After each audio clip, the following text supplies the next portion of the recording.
Hey, what's going on? Welcome to the Honest Truth Pastor YouTube channel, the channel that helps believers use biblical discernment in all aspects of life. Tonight, we're going to be talking about something rather interesting. A couple clips are going to go along with it that have piqued my interest. Once again, I do want to give, as I have already said in a few other videos, Protesti over here is doing all the heavy lifting in regards to finding most of these videos as well as posting them for all of us. I don't know how they do it. I have no clue how they have that much time. There obviously must be a team of people working 24/7 over at Protesti to pull all of these clips. Now, one of the things I want to talk about is AI specifically, but like just the fact that it obviously has been used a lot, is being used a lot. And the first video we want to look at, and you may have seen this again, if you're following Protesti over on X, if you're not, I would highly suggest you do.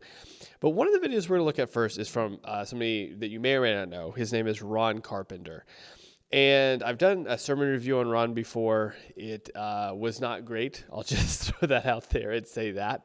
You can go watch Ron if you'd like. But Ron was recently advertising a prayer app of himself that people could subscribe to basically have a pastor on demand, essentially.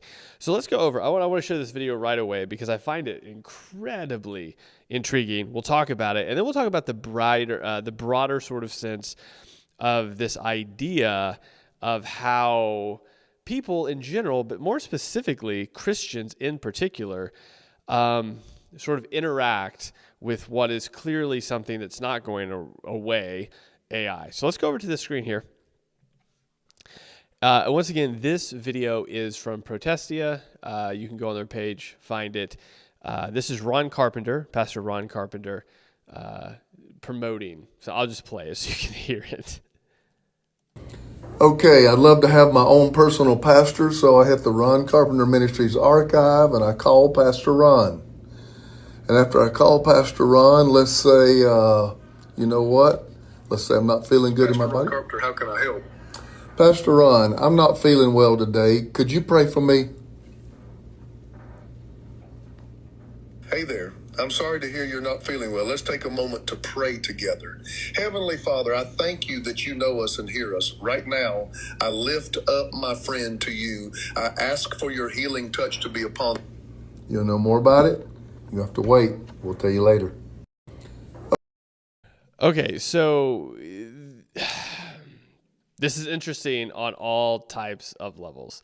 First of all, that a pastor would feel the openness or the ability to make an app in which people can subscribe to, access, and then ask for prayer. I mean, he specifically says, I want a pastor. How did he word it? I want to make sure I don't put words in his mouth. How did he word this? Okay, I'd love to have my own personal pastor, so I hit the Ron Carpenter Ministries archive and I... Okay, so he wants his own personal pastor, right? So this idea is that, hey, everybody can have their own personal pastor on demand. You need somebody to pray for you. You need somebody to listen to you. You need somebody to just to talk to. Here is the app for you. Ron Carpenter has had AI duplicate his voice. He's put it into an app, and then he has put it out there for people to use, that if you need prayer, you can literally talk to this AI, and it will pray for you. Now, obviously, AI is just a computer. It's just a computer that's just repeating things back, using an algorithm and a certain base method in order to output whatever you want it to based on certain conditions. Now, one of the interesting things, I don't know if this is going to pull up right, but I do want to pull it up and see. So this right here is the Christian Post, and this was based on this art. I wanted to make sure I had this pulled up so we could look at it. So essentially what's going on here is that I believe this got pulled. Now, there's no clarity here as far as if it tells you that or not, but it says, has a mega church pastor already pulled the plug on the app that features an AI version of himself offering prayer for a monthly fee. Apparently, he was charging for this. It's not in there anymore. But again, hopefully his church, Redemption Church, has convinced him to pull the app. The idea being that we are in a dangerous position or point in history in which AI knows enough information because it's been put into a computer to output certain things that sound right?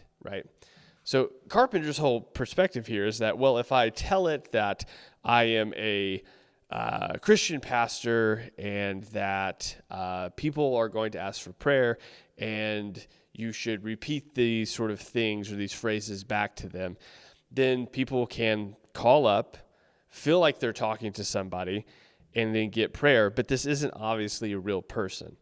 Now, what's crazy, though, is that you would think, well, surely people wouldn't be so susceptible to actually do that.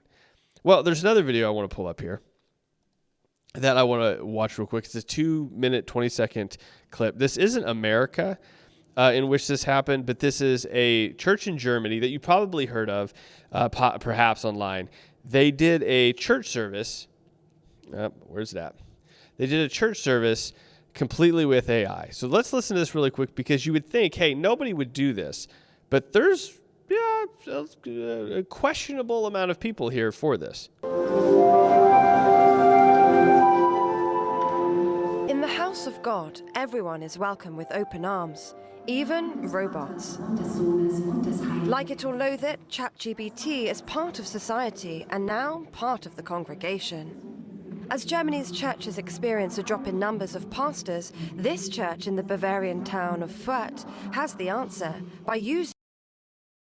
The issue is apparently there's not enough pastors in the world, or at least in Germany. So how do we solve the problem of not enough pastors but still some parishioners? Artificial intelligence.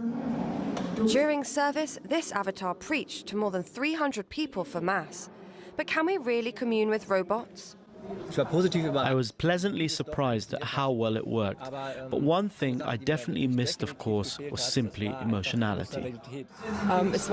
It was exciting, interesting, but for me it was too monotonous. The avatar spoke too quickly. Sometimes you couldn't really think in your head during the service. It wasn't personal enough. So, in this church, worshippers are no longer inspired by the words of a preacher.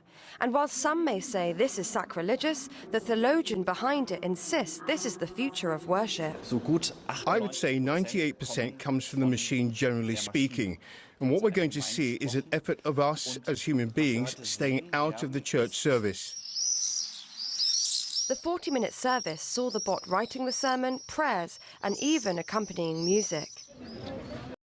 Now, here's the thing. That should be a little concerning, right? Is that the bot itself wrote the sermon. Now, here's the crazy thing, and this is where it gets a little concerning, and we're going to talk about this here in a minute, but you have to have a concept, and he's going to say, he's kind of going to work through it here. But the idea is that you put inputs into a computer, and it knows enough about Christian doctrine, in this case, or whatever prompt you give it, that it can output a sermon, music, and other things like that. That's kind of crazy, and we'll talk about why in a minute. Intrigued and filled with anticipation, churchgoers queued for an hour to get front pew seats and find out just how it works. I told the artificial intelligence, we are at the church congress, you are a preacher. And the motto is, now is the time. What would a church service look like? And then it spits out a rough framework first. And then you say, okay, now why don't you do this introduction? And then she writes this introduction. And that goes on and on. You end up with a pretty solid church service, I would say. Whether you're a believer or not, the use of AI arguably brings services into the 21st century, allowing them to become more accessible and inclusive. But there's certainly no doubt it takes practice what you preach to a whole new level. Shadi Edward Stashty, TRT World. Okay, so let's kind of combine these things together really quick, and let's talk about this, because here's the reality. You may not have a pastor that necessarily, like Ron Carpenter, makes a basically chat GPT version of yourself that offers prayer to congregants and charges a fee for it. You may not go to a church that has on screen an AI avatar that has written all of the sermon and the music and all that other stuff. But there is an issue here that we need to talk about, because that's obviously a thing that has at least been thrown out there to try, with the concept of either I want a personal pastor, which is the whole reason Ron Carpenter apparently made his little app, or two, there's not enough pastors, and therefore, what are we going to do? So we just throw an AI up there that can write a sermon that's comparable to what any pastor may write. The only real issue that people had apparently within that church service specifically is that they felt like there wasn't enough emotionality, or there wasn't enough, like the AI talked too fast. They couldn't maybe figure out what it was saying. They couldn't think for themselves. But that was the issue they had, not the content of the sermon. It was that it just wasn't personal enough. And so if you get to the point where you can make an AI personable enough, then that eliminates that issue. And would those people then be okay with it? The real issue that we have to look at here is that this is the thing. People are using it. How are we as Christians going to discern the proper and improper uses of this technology and this tool? We talk about this all the time on this channel. We exist to help believers use biblical discernment in all aspects of life, this clearly being one of them. The question is, would you know if your pastor is using AI to write their own sermons, right? They may not be making an app in order to, you'll have you call them and them pray for you and not even be them, right? That's kind of way out there. That's Ron Carpenter level crazy. They may not put an avatar on screen to preach an entire sermon for them. That's like only in Germany, apparently. But are they using AI to write whole sermons or do all the research for them, or maybe even decide what doctrines included or not included in the sermon? Obviously, there's ways to use these tools that is helpful, right? This is basically what commentaries are. Commentaries are helps in regards to sermon prep. But commentaries aren't just relied on entirely, or at least they shouldn't be. And so the question we have to ask is, all right, where do we get this concept of what a pastor is, what a pastor is supposed to do, and how they're supposed to do it? In previous videos, we've talked about like qualifications for pastors, what that looks like, what it looked like in the early church, how we're supposed to do it. We've had previous videos on that. If you want to see those, you can watch them a couple videos back. But we really do obviously have to start asking the question, how do we deal with this technology now? Are we going to straight out say, no, we're not going to do this sort of thing? Apparently, as Ron Carpenter's church did, where they just shut the whole thing down. They're like, no, you're not going to have an app that's not really you trying to be a pastor to people. We're not letting robots pastor people. But are we letting AI do all the other work? It's a question you have to ask, because it would be really easy, probably, and we may make a video on this later. We may make a video on how easy would it be to write a sermon, or to have, AI write an entire sermon for you or an entire Bible study for you and preach it. If you're interested in that, let me know below. At the end of the day, we really have to ask the question, as new technologies and new tools emerge onto the scene, how do we as Christians use them and distinguish the goods and the bads?